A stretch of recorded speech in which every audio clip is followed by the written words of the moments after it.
जय हिंद प्यारे साथियों, आप सभी का इस छोटी सी प्यारी सी क्लास में स्वागत है। आज साथियों हम द 10 मिनट शो के अंदर क्लास 12 फिजिक्स के ऑप्टिक्स के कुछ महत्वपूर्ण क्वेश्चन को देखने वाले हैं। ये द 10 मिनट शो आपको एक प्रॉपर रिवीजन करने में हेल्प करेगा। ये द 10 मिनट शो श्रृंखला की पहली क्लास है, तो चलिए आज की क्लास को देखते हैं कि प्रश्नों की क्या लेवल है, प्रश्न की का क्या तरीका है। एक बार आप जरूर देखिएगा।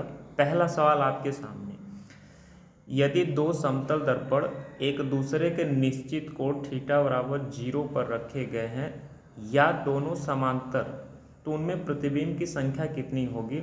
0, अनंत या 1 या फिर ऑप्शन नंबर 2 डी 2 बनेगा। मान लीजिए एक मिरर ये है, दूसरा मिरर ये है, ये दोनों बिल्कुल एक दूसरे के क्या है, पैरेलल है। यहाँ पे राजू बैठा हुआ है, तो इसका कितना नंबर ऑफ इमेज बनेगा? तो आप कभी भी बार्बर की शॉप पे गए हैं तो यदि बीच में कोई लड़का बैठा है उसके पीछे भी ढेर सारे इमेज दिखते हैं और इधर भी, इसका मतलब इनफाइनाइट रूप से मेनी इमेज बन सकते हैं। तो इस क्वेश्चन का राइट आंसर बी हो जाएगा। अगला सवाल आपके सामने, किसी दर्पण की फोकस दूरी f और वक्रता त्रिज्या r है, तो उनके बीच के संबंध क्या होता है? हमको बताना है फोकस दूरी f और r के बीच में क्या संबंध होता है। हम सभी को पता है कि जो फोकस दूरी होती है वक्रता त्रिज्या की आधी होती है, या कह लो जो वक्रता त्रिज्या होती है वो फोकस दूरी की 2 गुना होती है। क्वेश्चन का right answer D will be the right answer. Next आपके सामने, प्रकाश के अपवर्तन के लिए आपतन कोण I और अपवर्तन कोण R में क्या संबंध है? तो कोण I is not equal to R, option B सही हो जाएगा। अब अवतल दर्पण के सामने अनंत पर वस्तु का प्रतिबिंब कहाँ बनता है? केस नंबर 6 आपने पढ़ा होगा। केस नंबर 6, जब वस्तु अनंत पर रखी होती है तो उसका जो प्रतिबिंब बनता है वो फोकस पर बनता है, बहुत छोटा बनता है। अगला सवाल आपके सामने, यदि किसी अवतल दर्पण की फोकस दूरी 30 सेमी हो तो वक्रता त्रिज्या क्या होगी? हमको फोकस दूरी f की वैल्यू दे रखा है 30 सेंटीमीटर, पूछ रहा है कि वक्रता त्रिज्या क्या होगा। तो हम सभी को पता है कि r is equal to 2 into focus दूरी होता है 2 गुणा 30 कर लीजिएगा, कुल मिला के 60 centimetres. Option C will be the right answer. अगला सवाल आपके सामने, आपतन आपतित किरण और परावर्तित किरण तथा आपतन बिंदु पर अभिलंब जो होते हैं वो किस तल में होते हैं? क्या वृत्ताकार तल में होता है, सर्कुलर प्लेन में, डिफरेंट प्लेन में होते हैं, क्षैतिज तल में होते हैं, या फिर ऊर्ध्वाधर तल में होते हैं?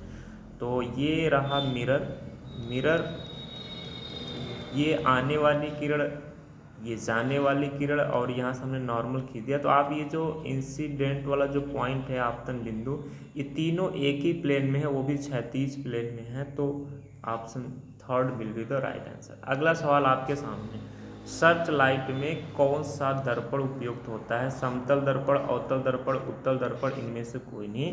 तो जो सर्च लाइट होता है इसमें हम अवतल दर्पण का उपयोग करते हैं। अगला सवाल, समतल दर्पण द्वारा बना हुआ प्रतिबिंब कैसा होता है?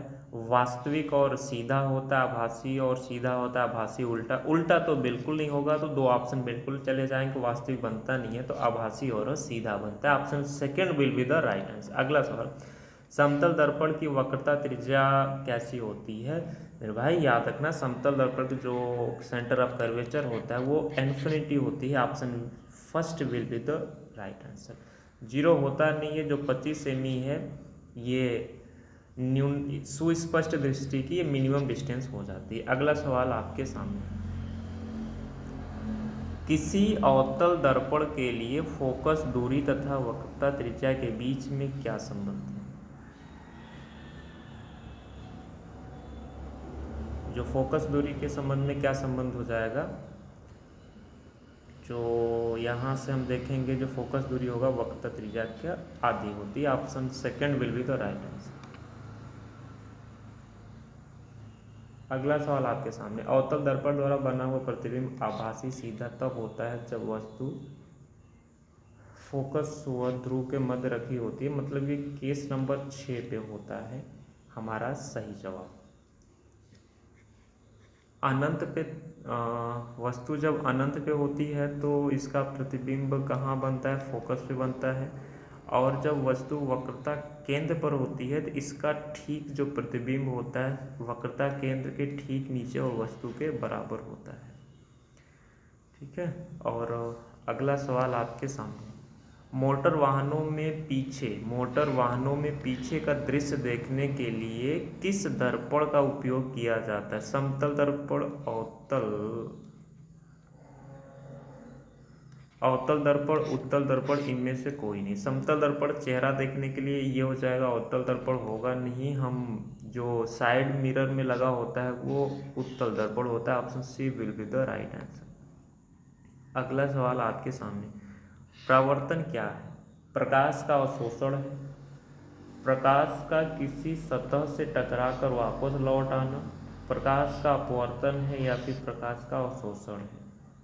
तो दो ऑप्शन एक ही जैसा हो गया है। तो प्रकाश का परावर्तन क्या है? जब प्रकाश किसी समतल या चिकने पृष्ठ से पर आपतित होती है तो उसका अधिकांश भाग वापस उसी माध्यम में लौट जाना ही प्रकाश का परावर्तन कहलाता है। ऑप्शन सेकंड ही हमारा सही जवाब होगा। तो ये कुछ सवाल थे, आप मुझे बताइएगा सवाल कैसा लगा। सवाल यदि अच्छे लगे हो तो प्लीज़ चैनल को सब्सक्राइब करके ज़रूर रखिएगा। आज क्वेश्चन का जो वेटेज है थोड़ा कम है, लेकिन आने वाले वीडियो में हम क्वेश्चन को लगभग 30-20 करके चलेंगे। ये आपको प्रैक्टिस करने के लिए एक बहुत बढ़िया हेल्पफुल साबित हो सकता है। द 10 मिनट शो आपके लिए काफ़ी हेल्पफुल हो सकती है। तो मिलते हैं इसके नेक्स्ट पार्ट में, तब तक के लिए जय हिंद।